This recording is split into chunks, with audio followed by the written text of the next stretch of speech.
Hey, what's going on, good people? It's Brandon G Online tapping in with you guys.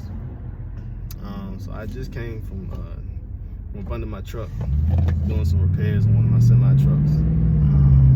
But for those of you who are new to the channel, man, what we talk about is family and business, right? We talk about the hustle, we talk about the grind, and we talk about the transition. And so that's actually when I say the transition, I'm talking about the transition from being a hustler to being a businessman. And that's actually what I want to talk to you guys about today. So, I've been a hustler for years, man, most of my life, right? Ever since I got a taste of money, I always loved to hustle. I love the accomplishment, or the feeling of accomplishment that came with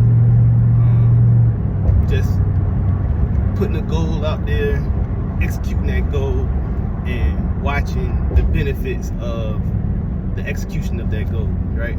So that I became addicted to that, right? And I've always called myself a businessman too.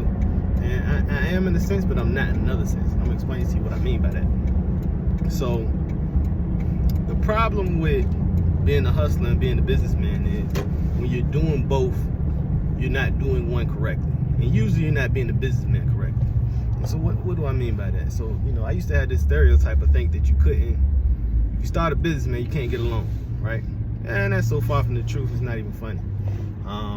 And that came from like older guys talking about their problems with getting financed and nobody wanted to finance them because A, B, and C. And they're only telling you the A, B, and C. They forgot to tell you about the D, C, E, F, G, and all the rest of the letters that they, you know, all the rest of the things that they messed up on. They didn't tell you about their bad credit. They didn't tell you that they didn't do their taxes, which is number one. And that's one of the things that I'm talking about when I say the hustler versus the businessman, right? So for example, last year in trucking, I took a loss, right? On paper, well, let me say this. I didn't keep all the receipts from the losses I took, right? From all the things I paid. Now, what saved me is the fact that I pay 9 out of 10 things with a credit card, right? So I have a paper trail, which saved me. But if I didn't have that paper trail on paper, I wouldn't have been able to prove that I had all these expenses that added up to all these losses. It would have looked like I made X, Y, Z as far as the money is concerned. And that could have been a problem, right? Versus me taking the losses that I did.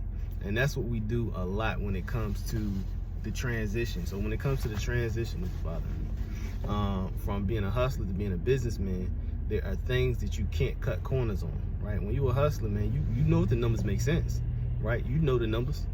You know if you got it for 100 and you sold it for 3, you made money.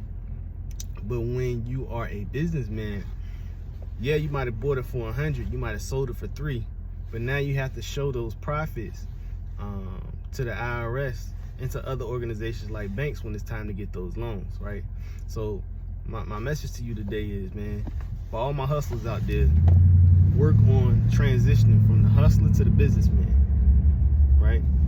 Because the businessman with the hustler spirit, he can never lose. This is Brandon G Online. Peace.